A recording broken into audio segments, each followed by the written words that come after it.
Bismillahirrahmanirrahim. Assalamualaikum warahmatullahi wabarakatuh. Selamat pagi dan salam sejahtera untuk kita semuanya. Semoga kita dalam keadaan sehat dan selalu dalam lindungan Tuhan Yang Maha Esa. Perkenalkan, nama saya Dian Heriani, SPDM Home, dosen program studi D4 Bahasa Inggris untuk Komunikasi Bisnis dan Profesional Politeknik Negeri Sriwijaya. Saat ini, saya dalam proses mengikuti sertifikasi dosen yang diselenggarakan oleh Kementerian Pendidikan, Sains, dan Teknologi tahun 2026. Saya akan melakukan penyusunan dokumen pernyataan diri dalam unjuk kerja Tridharma Perguruan Tinggi atau yang biasa disebut dengan PDD UKT PT dalam bidang pengajaran. Pada kesempatan ini, saya akan memaparkan salah satu mata kuliah yang saya ampu, yaitu Introduction to Interpreting. Saya mengajar mata kuliah Introduction to Interpreting dengan bobot 2 SKS, dengan kode mata kuliah BB 251102. Mata kuliah ini ditempuh oleh mahasiswa semester 1 di program studi D4 Bahasa Inggris untuk Komunikasi, Bisnis, dan Profesional Politeknik Negeri Sriwijaya. Adapun deskripsi mata kuliah, pada mata kuliah ini, mahasiswa mengimplementasikan pendekatan berbasis proyek, project-based learning. Melalui proyek ini akan disimulasikan, direplikasikan skenario perubahan bahasa dari satu bahasa ke bahasa sasaran sesuai dengan yang ada di dunia industri, seperti dialog, wawancara, simulasi peran, yang akan kita praktekkan dan kita pelajari secara teori. Setiap proyek dirancang untuk mengembangkan keterampilan penjuru bahasaan secara bertahap, mulai dari mendengarkan kritis, berbicara secara fasih, hingga meningkatkan kepekaan budaya dalam konteks profesional.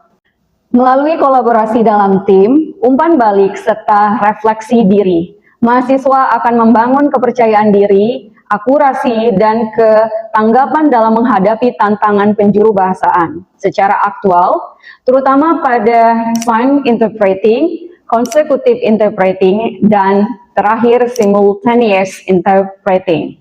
Perkuliahan di Introduction to Interpreting diselenggarakan dengan pendekatan student-centered learning, blended learning, yaitu perpaduan antara pembelajaran luring ataupun tatap muka secara langsung dan juga daring melalui platform e-learning resmi Politeknik Negeri Sriwijaya yang bisa diakses pada halaman lmsi.polsri.ac.id.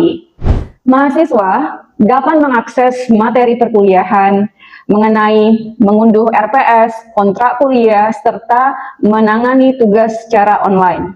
Bisa mengakses ataupun mengunggah materi di LMS yang diberikan. Sementara itu, diskusi interaktif akan dilakukan dalam bentuk studi kasus, aktivitas partisipasi dilaksanakan secara langsung di dalam kelas. Metode pembelajaran yang saya terapkan bersifat aktif dan juga partisipatif, di antaranya adalah ceramah interaktif untuk membangun pemahaman konseptual mahasiswa terhadap penjuru bahasaan secara kompleks.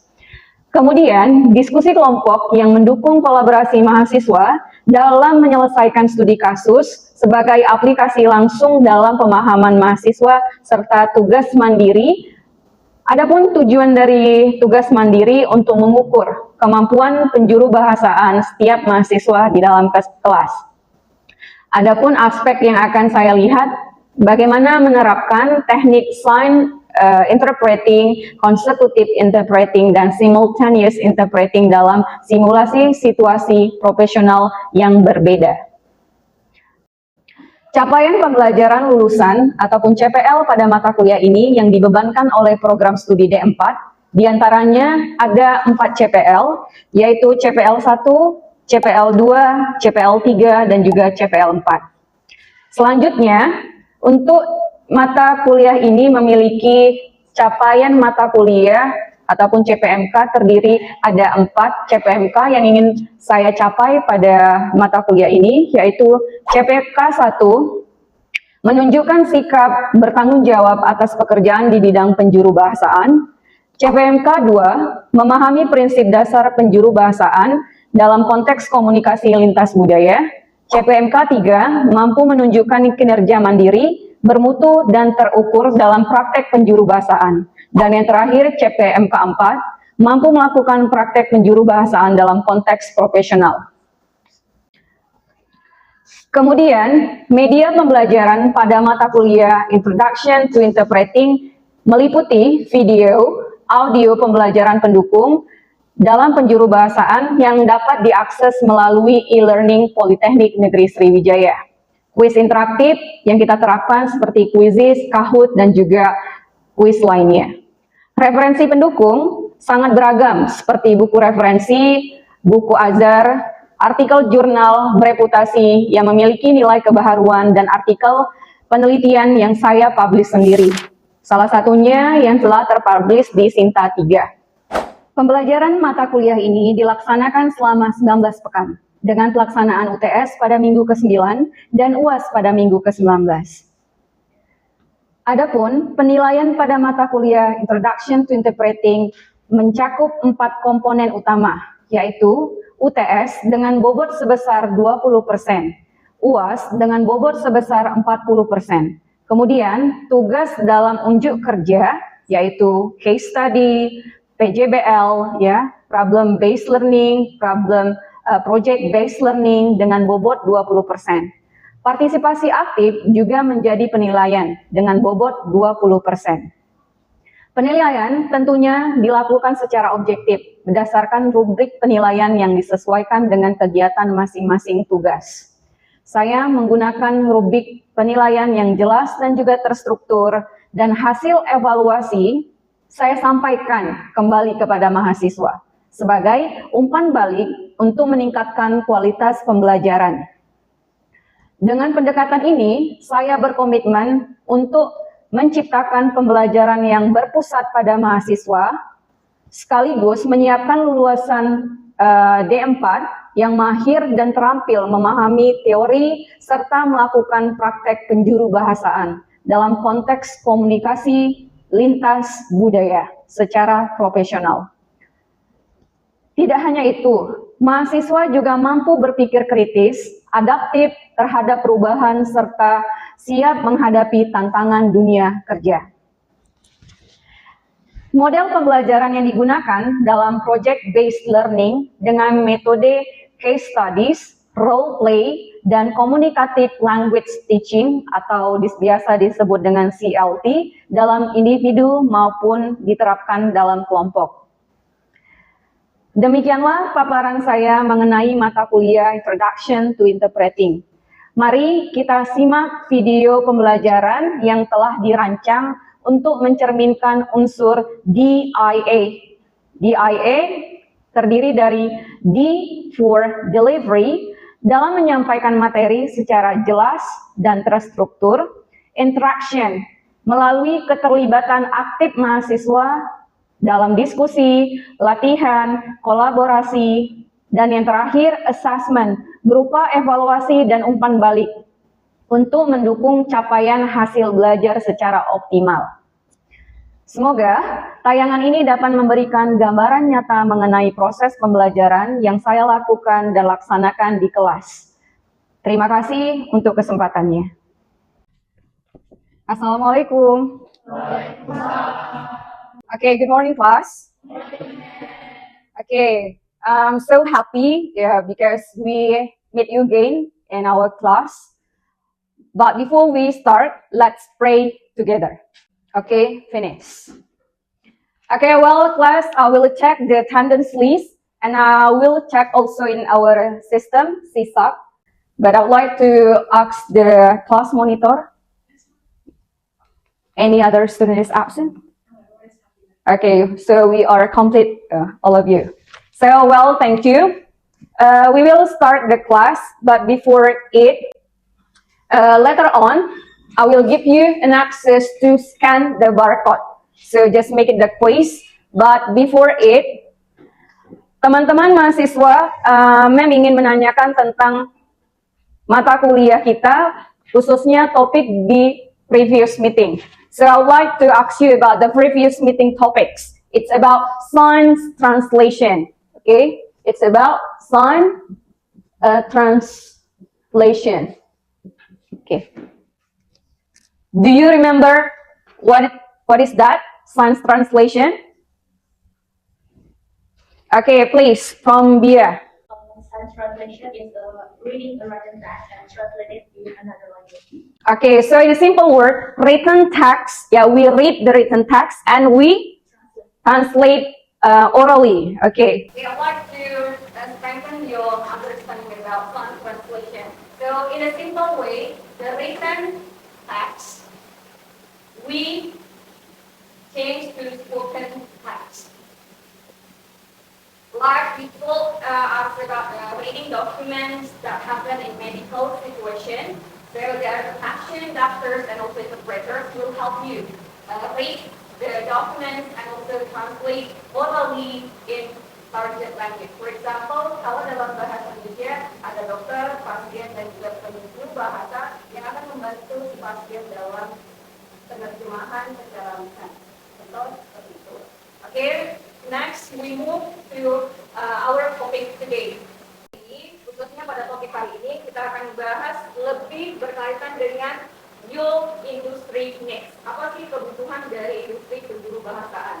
Sehingga saya harapkan mahasiswa di Politeknik Negeri Sriwijaya, khususnya di program studi bisnis dan komunikasi profesional, bisa menggunakan kemampuan ini pada kebutuhan industri. Kita akan ada dua capaian pembelajaran yang ingin saya sampaikan pada mata kuliah hari ini, yaitu satu, mahasiswa mampu mengevaluasi teknik dasar penjuru bahasaan dalam science translation, consecutive, simultaneous, dan license interpreting, sehingga mahasiswa itu bisa memahami dan menyampaikan pesan dalam penjuru bahasaan. Tetapi hari ini kita fokus pada buku 6 membahas tentang consecutive interpreting. Dan yang kedua, tujuan ataupun capaian pembelajaran yang saya harapkan mahasiswa bisa capai setelah selesai topik kita hari ini, yaitu mengenai mahasiswa bisa melatih dan juga menerjemahkan percakapan dan pidato singkat dengan teknik penerjemahan lisan secara bertahap. So the main point is bertahap. Karena di consecutive interpreting there is a pause among the speakers. Ada jeda setelah pembicara selesai dan kita dikasih waktu untuk menerjemahkannya ke bahasa sasaran. Jadi dua ini adalah capaian pembelajaran yang ingin saya sampaikan di awal sebelum kita lanjut lagi ke topik berikutnya.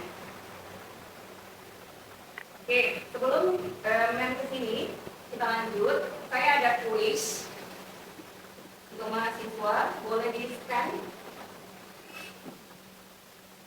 Okay, please access with your own personal mobile phone. There are some questions relate to interpreting studies. Okay, are you ready to start? Okay, one more time. I need your voice, please. Are you ready to start? Ready. Okay, ready. So we start the. Okay, I will leave it 10 seconds only each of the questions. Okay, enjoy the games.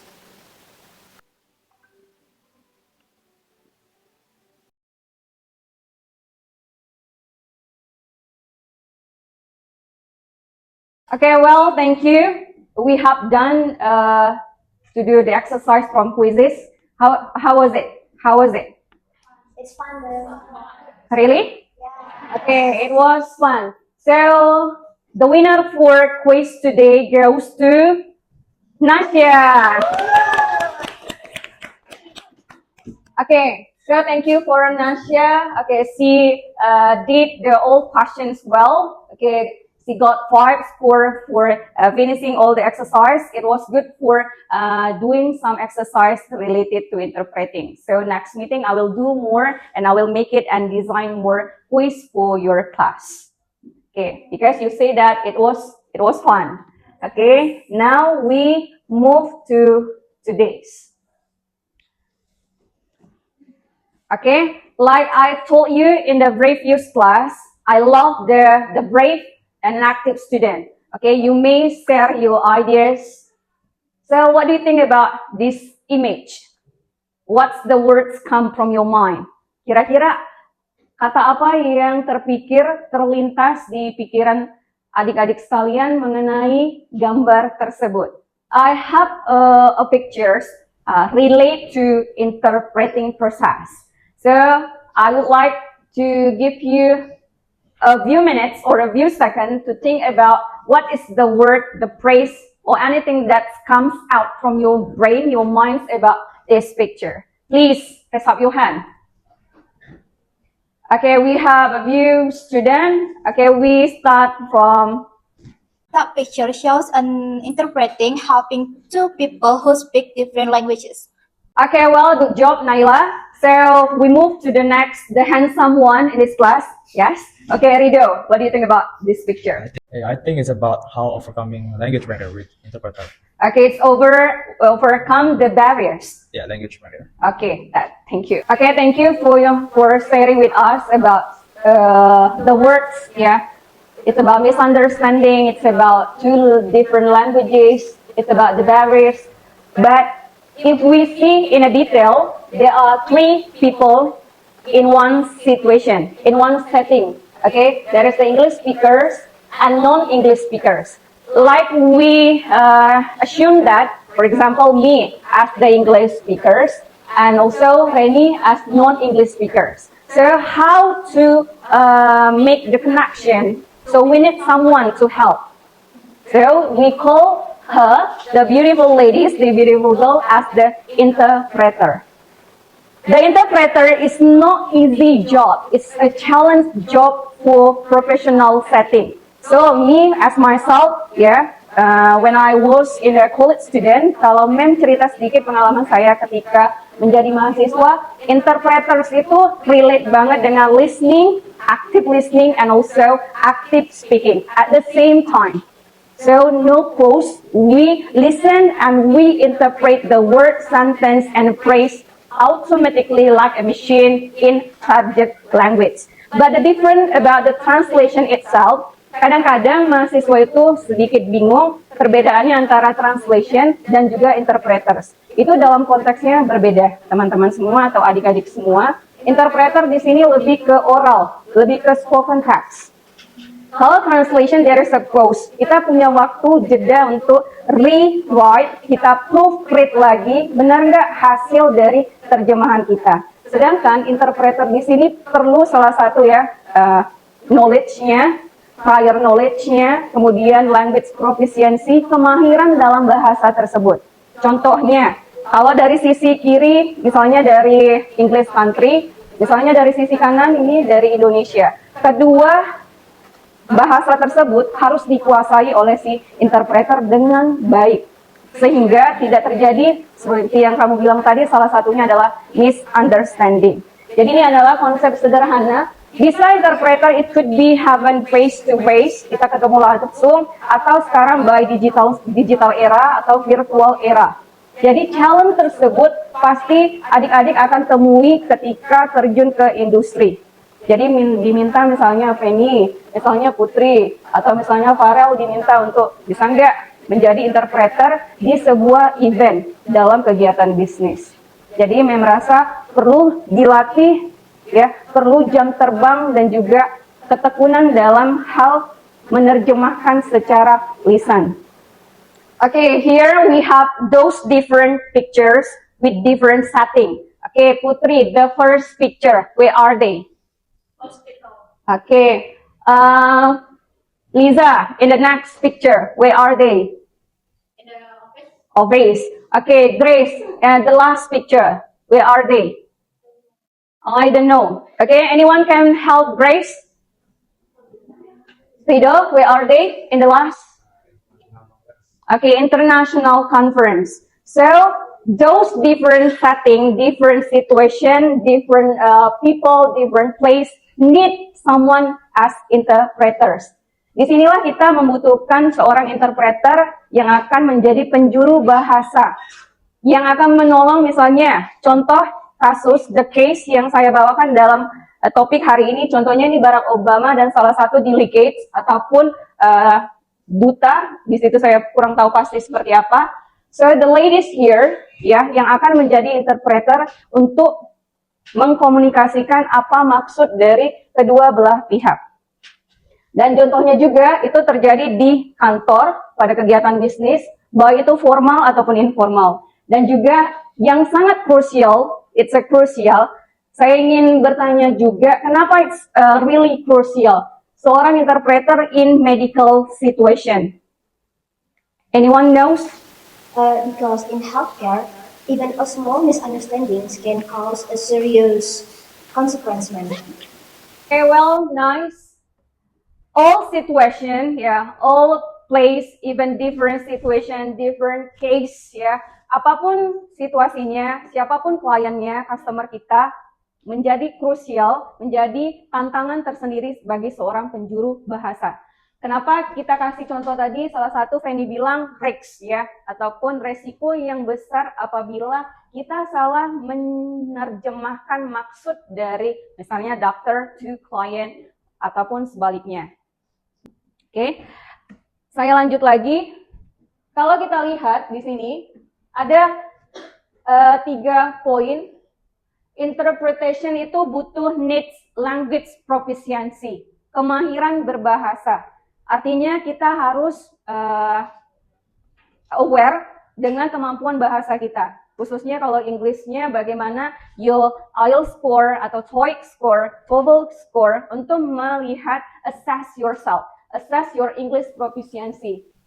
Kemudian language proficiency, ya, subject matter expertise, and the next cultural competence, and the last is, karena ini terakhir, it's about memory and also note-taking skill. Kira-kira, Mem kasih challenge, is it okay? I will speak or say it, atau we need a video, or I just say it, yeah, I just say it, and you make it a note, and one student not make a note. I will give you a sticky note later on, nanti saya kasih sticky note kecil. In the left side itu menggunakan note taking. In the right side tidak menggunakan note taking. Satu pakai catatan, satu tidak pakai catatan. Kita lihat hasil dari terjemahannya. Ready? Clear? Oke, cukup jelas ya. I will give it to you the sticky note. You may distribute with all the numbers and what for it. I will give it to you this one. So listen me.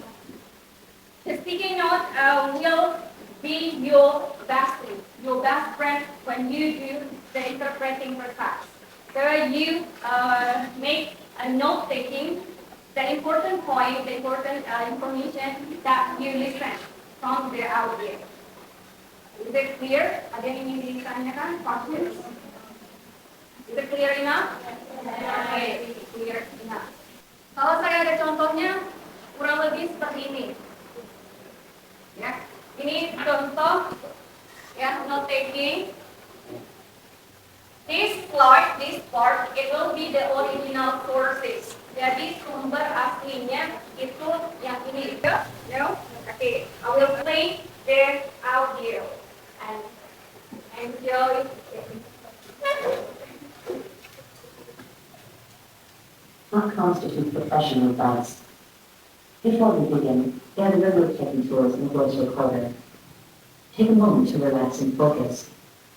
Take a few deep breaths and make yourself comfortable. The practice will begin after the beat.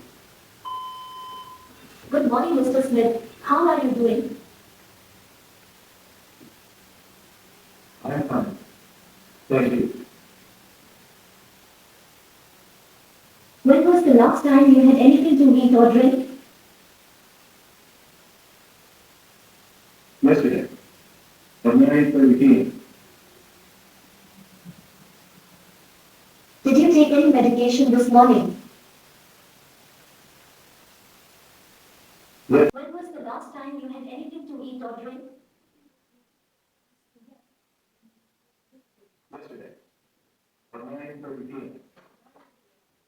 Okay, stop writing. Okay, stop discussion. Now we would like to listen your group discussion, the result of your group discussion. So I would like to invite the first Here team. is the result of our note taking. Maybe my friend Putri and Remy will read the English and Indonesian version of this.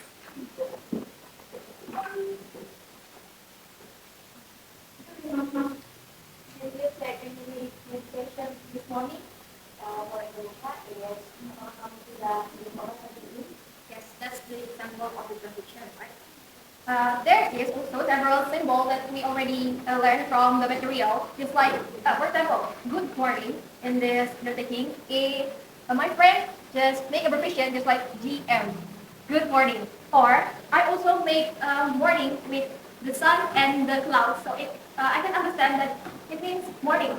Also, the meditation, my friend also make the abbreviation for meditation. And there's abbreviation for yes. My friend just make it Y. So my friend can understand when he translate it into the other language. Well, Yes. thank you. I appreciate your discussion. So I would like to give feedback, but before having feedback from me, I would like to have a feedback or a task from you. Anyone? Please. So from today's learning activities, I just got several things that I learned from this material. For example, the first is the difference from side possession and consecutive interpreting. This consecutive interpreting is when the interpreter translates the speaker but with pause. But in side possession is the written text translated into oral text, oral language. And also, we learned about note taking. The note taking is not static thing, but it depends on how the interpreter can understand their own symbol, so they can translate it and convey the message clearly. So that's it. Okay, we conclude that consecutive interpreting has already done for you. So if there is no questions, the next week task or assignment ada yang ingin ditanyakan tentang tugas untuk minggu depan? Okay, no. You just do in a group, consists of 3 students, ada 3 mahasiswa. You decide, you make it creative as possible. Kreativitas kamu ditentukan di situ dan just make it out of the box ya, buat satu yang unik dan menarik untuk dipresentasikan minggu depan. Oke, saya akhiri. Thank you for class. Thank you for your participation. I do appreciate and I love you guys. By saying Alhamdulillah, I close the class. Assalamualaikum warahmatullahi wabarakatuh. Semoga video ini dapat dijadikan bahan pertimbangan oleh asesor yang baik dalam proses penilaian sertifikasi dosen tahun 2026. Terima kasih atas perhatian dan kesempatan yang diberikan kepada saya. Saya akhiri. Wassalamualaikum warahmatullahi wabarakatuh.